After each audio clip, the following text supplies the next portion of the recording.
purple flowers in there somewhere.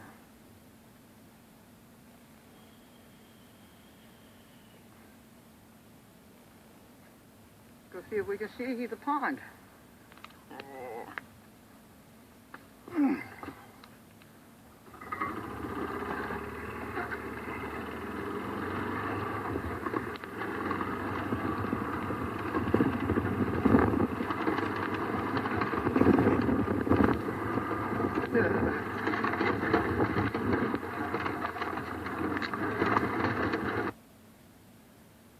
Oh, that purple flowers in there somewhere.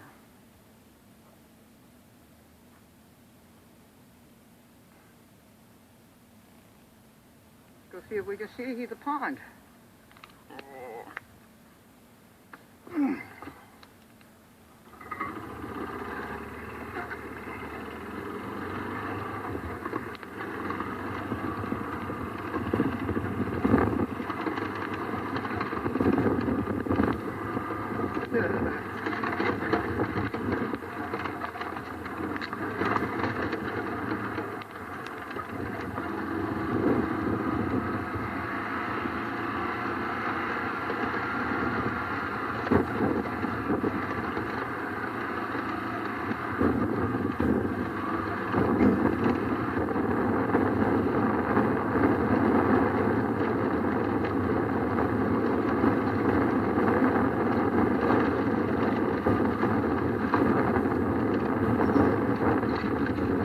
Scarf wishes he got to do this. Don't you, boy? No.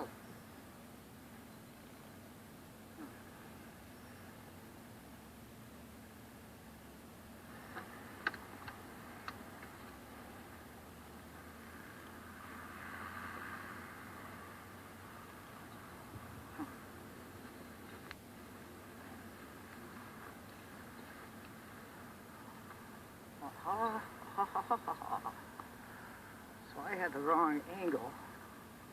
I wasn't looking at the benches.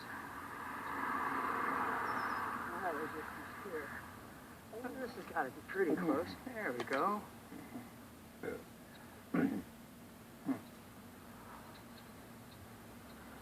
There's a pretty little pond.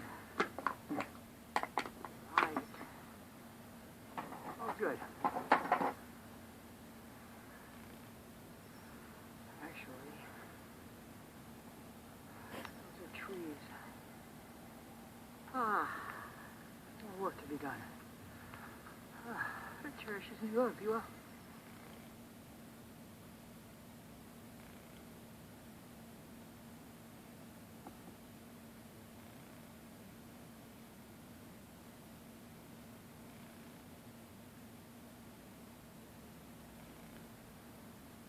No.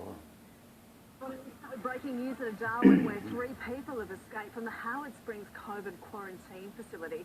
Talia Sava's there for us. Talia, good morning. And he sets up the Thanksgiving and the Christmas orders for people that can't afford the meal. And he's like, we're not going to be able to fill them all this year for the first time. And he's been doing it for 20 years, Pat. Wow. For 20 years, he's been doing it. And this year, it looks like they are not going to be able to fill all of the orders. And that's it right there, right in front of our faces. Yeah. You know, Well, that's what's really going on while we focus on all of this stuff, which is important to look at just to see. You know, we need comedy in our lives to see what they're trying to push upon us, and also be ready for what we're going to potentially deal with when we leave the house. I talked about the incident I had at Starbucks with a crazed person. Crazy. And it's like, these people don't scare me. I don't even say anything to these people. I just look at them, and eventually they move on to the next whatever they're going through for that day. Don't give them the reaction they're looking for. It's exactly. And well, you know, as far as the food goes, I mean, think of it like this, guys. I mean, not all wealthy people are horrible people. I know a few people that have quite a bit of money. I would consider somewhat wealthy. They'll give, sure, they will. The issue here, where this guy's running into, is you know, people like us that normally do have a little bit extra this time of year that we can give. A lot of people don't anymore. You know, the extra that we used to have has been stolen by the hidden tax of inflation, has been stolen through legislation, through, unelected people that create money out of nothing and all the rest. So, prior to Jim Cramer, I did say that I wanted to kind of go back in history and talk about the warnings that we've had on medical tyranny and the effects of having one governing body or one body of anything that will be in charge of our medical, our health, our welfare, right? Our own responsibility. And this one here from the Federalist. And here we go. Pay attention. And that's a picture there of one of the founding fathers. Maybe some of you know, some of you may not know. He warned us about medical tyranny, and that is Benjamin Rush. He is one of the founding fathers of the United States, signed the Declaration of Independence, and served in the Continental Congress. So one of the things I wanted to read here was the quote that is given here by Benjamin Rush. The Constitution of this Republic should make special provisions for medical freedom. To restrict the art of healing to one class will constitute the bastille of medical science. All such laws are un-American and despotic. Unless we put medical freedom into the Constitution, the time will come when medicine will organize into an undercover dictatorship and force people who wish doctors and treatment of their own choice to submit to only what the dictating outfit offers. Now, if that does not, to a T, spell out what we're seeing right now and what we've really been witnessing now for the past 100 years since Rockefeller took over medicine completely and revamped it to put big oil money.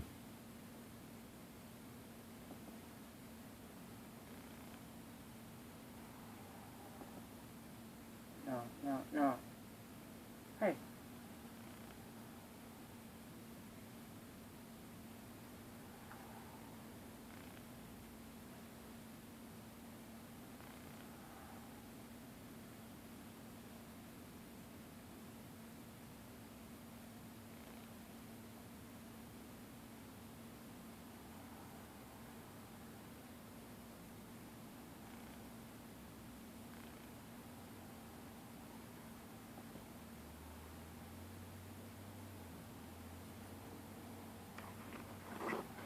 Sorry, I try to be reading the Bible to you normally right now.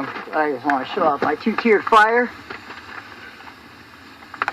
Starting both tiers. That's ice cream on top right there. I think it's going to go. I really thought about showing the video on how I was making it, but I was already halfway done when I thought about that. Well, I'm going to pull this away a little bit here and hope I can't get a circular melt going on. Got that all cleaned up.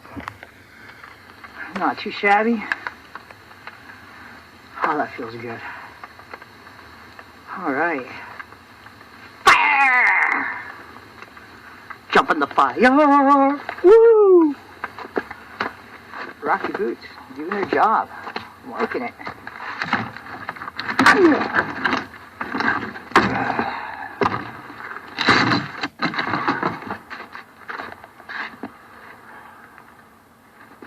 Well, it's quite a bit more open than it did before. Drip, drip, drip. It's really misty, which is kind of annoying because that means the humidity is high. Oh. I kind of want to throw axes, but I don't really want to shovel anymore, so I'm not afraid I'm going to miss. Well, not if I stuck with the two main axes.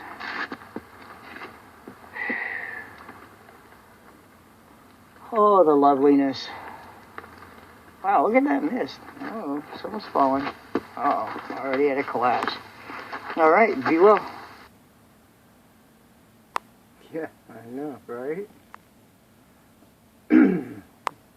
Where you were versus where you are.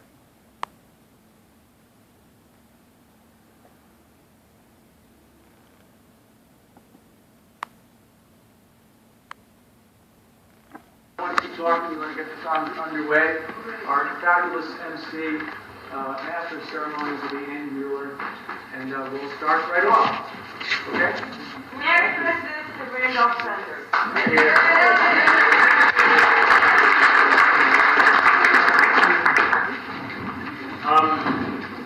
So last year, maybe for the first time, we did something that I'm going to try and repeat tonight, which is general introductions. There's a lot more people here than I think were in this room last year, so we don't need to hear everybody's name, but if we can just sort of go around and say, you know, in your group, in your clan, your family, whatever, sort of give an idea of who you are and where you live, and maybe if you've been before, or if this is your first time. Nobody's going to top Nim in terms of numbers of years of attendance. But anyway, I'll start off by saying, and then we'll just kind of go around this way. I'm Andy Mueller. My family's sitting at the table here. The fellow in the red sweater over to the lady in the green sweater. And we live down on Davis Road. And this is probably our fourth or fifth time coming to Carol Sings, and hopefully fourth or fifth of many. So, just sort of make an introduction. My name is Suzanne. This is my housemate, Michael, and I'm here. That guy will be head on in the band. Merry Christmas.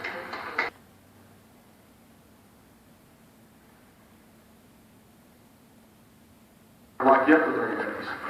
And so they can't obviously have that ability, and apparently, to some degree, it's been constitutionally supported. The other thing about permits in the city, what I'm talking about is the Times Square area. The NFL has bought up, or whatever word they use, all the permits in that area. So we couldn't get a permit if we wanted one, or nobody else could either. So if you're going to turn it up, and that's, I don't mind you doing it, I'm just going to turn it, I'm allowed to turn it. Loud enough for people to hear. Does that make sense? If you want to take a risk, you're taking a risk, and you're on your own. And if you guys have been here a lot, like I just said, I've been here and got away with it, I don't know what's going to happen. I would say this, and this is the team leader call, this is what's in Hello Officer, but we want to get through the weekend. The city's big enough to move around a little bit and come back. The Super Bowl is so many people that, if you say, okay, I'll quit and come back and do it in an hour, whatever. I don't know, that's your team leader's call, so it doesn't mean if you stop using it that you're done for the weekend. So that's the law. Everybody understand that? 2014. Okay. Well, let's see. Let's team leaders come on up, and if y'all want to get your tribes, talk about the glacier. 300 total. This is about to leave the mission to go to the church here. We're going to just straight up here for Lexington. You're going to make the right up Lexington.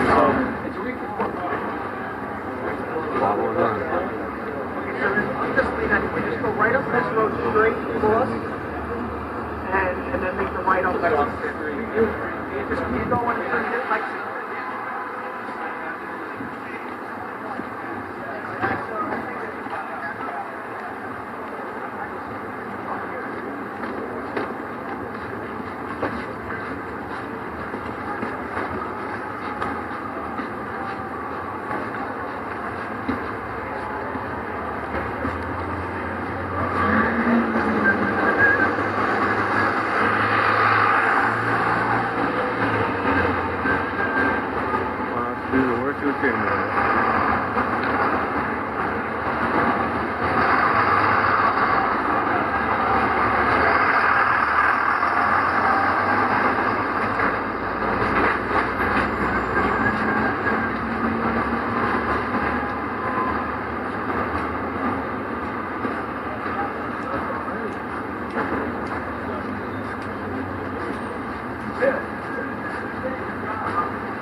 How are you?